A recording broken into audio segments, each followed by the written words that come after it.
kita sekarang nomenklatur kita masih pendidikan pendidikan dan kebudayaan, ya kan? Ya, nanti sekarang sudah ada menterinya masing-masing. Kita sebenarnya di area pendidikan dasar dan menengah. Kebudayaan sudah ada yang lain. Gitu. Nah ini Bapak Ibu, program pemerintah yang pertama itu adalah penguatan pendidikan karakter. Ini makanya sekarang banyak guru-guru BK yang memperoleh pelatihan dalam rangka untuk meningkatkan menjalankan penguatan pendidikan karakter. Ini pelatihan bimbingan counseling, kemudian peningkatan kompetensi guru BK, kemudian penanaman karakter 7 kebiasaan anak Indonesia. Nah, jadi ada program pemerintah yang sudah jalan sekarang, ya kan? Yaitu pertama itu 7 kebiasaan anak Indonesia. Di sini sudah jalan ya. Jadi yang sudah jalan ini, yaitu pertama apa? Yang di sekolah-sekolah. Senam. Indonesia anak Indonesia hebat. Yang berikut adalah makan bergizi. Ya kan? Makan bergizi gratis. Ya kan? Itu maksudnya sudah jalan. Sudah jalan, mulai jalan. Menyangkut pembelajaran diplonik ini baru dalam bentuk sosialisasi. Nanti dilatih lagi. Dilatih bagaimana untuk itu, karena dia kemungkinan berbarengan dengan kurikulumnya. Bagaimana pengganti kurikulum Merdeka ini? Ya, kalau sudah mau diterapkan, ini diterapkan pada kurikulum yang mana? Ya, kalau kita baca secara sepintas di naskah akademik itu, ya akan dimasukkan dalam kurikulum nasional, begitu. Makanya kita hari ini dia sudah bikin, boleh dilaksanakan, tetapi belum tahu kalau di learning ini masuknya di kurikulum yang mana. Jadi kita masih banyak hal yang harus kita pelajari. Yang penting yang selama ini Bapak Ibu dengan adanya deep learning ini sudah banyak bertebaran di TikTok apa semua, sudah bertebaran RPP berdasarkan deep learning apa semua, ya kan? Itu. Tapi untuk RPP yang mana kita pakai itu kita menunggu betul, ya, seperti itu.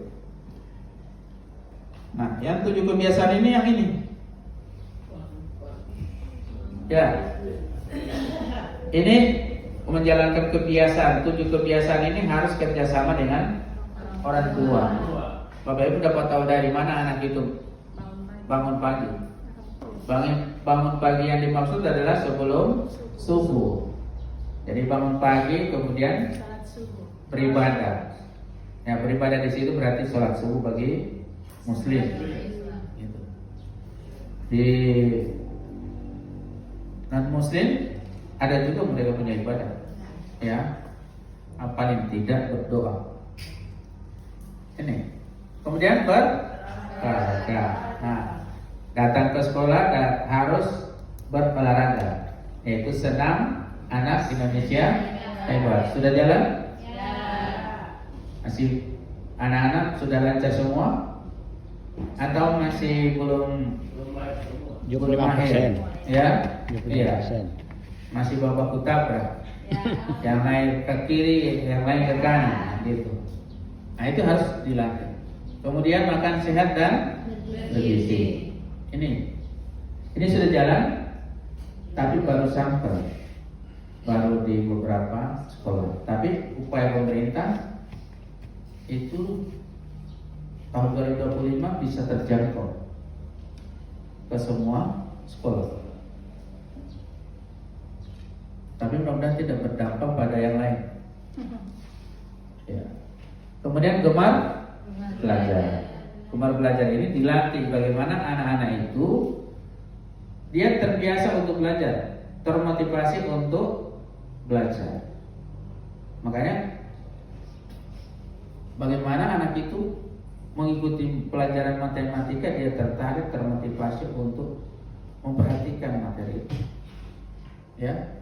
Kemudian bermasyarakat, yaitu mendorong partisipasi aktif dalam kegiatan sosial. Ada kerja bakti, ada apa, itu dilibatkan siswa. Misalnya ada dari kecamatan, ya, kegiatan kecamatan 17 Agustus kebersihan, kan melibatkan anak-anak. Ya. Jadi semua itu dalam proses belajar, melatih anak-anak untuk bagaimana berkehidupan sosial, saling membantu. Ini ada puasa, ada anak sana, ada memberi bantuan dan sebagainya. Ini biasa. Kemudian tidur cepat. Ini tugas Bapak Ibu dengan orang tua siswa. Bagaimana itu terjangkau? Apa bisa ada datanya? Maka buatkan satu buku kecil untuk siswa. Jam berapa dia bangun, jam berapa dia ini, itu dia isi. Kegiatannya apa? Ya kan? Seperti itu. Jadi harus ada semacam buku jurnal. Ya, jurnal kegiatan apa, kebiasaan, 7 kebiasaan anak Indonesia. Ya. Sama dengan tugas doa agama itu, supaya dia sholat, buku sholat. Soalnya dia tangkap ini dia biar kita imam semua wakuri pak tanda tangan pak, terus di situ pak penam. Ini karena guru agama, ya kan? Iya. Kalau tanpa itu mereka tidak sholat. Bagaimana mereka bisa sholat? Dari orang tua juga tidak sholat, iya kan? Nah ini kendalanya di situ. Soal bangun pagi, oke. Beribadah bagaimana? Beribadah. Kalau orang tuanya tidak beribadah, sudah. Bagaimana saya bangun? Bangun. Basuh tidak ada. Oh, berarti tadinya kiri, pembahasan milik kanan. Kayak anak-anak, iyo. Sedikit lagi. Atau dari kamar sehingga ke kursi. Duduk lagi di situ. Bangun saja tuh. Sudah, bangun ini. Ya kan? Mandi dingin. Nah, ini kan yang harus dibiasakan di anak-anak. Sekolah di sini berapa kali senam? Setiap hari atau bagaimana? Ya, 1 minggu. Kamis Jumat. Oh gitu. Ya. Oke, itu untuk 7 kebiasaan anak Indonesia yang sudah harus dijalankan tanpa harus menunggu petunjuk apa semua. Ya kan? Ini sudah